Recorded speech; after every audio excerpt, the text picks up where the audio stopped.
Welcome! In this video, I'll walk you through how to navigate the new GMIS system and help you get familiar with the customer portal. To begin, you'll need to sign in using either a Google or Microsoft account. Once you're logged in, you'll land on the customer portal homepage. Your dashboard is made up of 3 tabs: Actions Required, Approved Items or Applications, and Reports.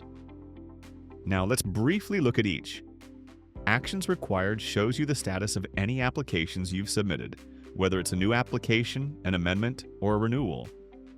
Approved Items or Applications gives you a list of all your approved or rejected licenses and permits, along with the status of anything currently under review.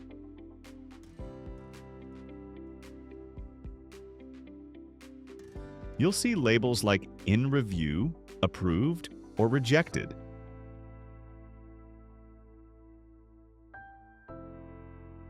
The Reports tab will contain any ad hoc or generated reports you've submitted or had access to. Along the top of the portal, you'll find the menu bar. Here you can search for licenses, approvals, and permits using various filters. There's also a payment section where you can view any outstanding fees, your recent payment history, and finally, you'll have access to your profile where your personal information is stored and can be updated if needed. And that wraps up our overview of the customer portal.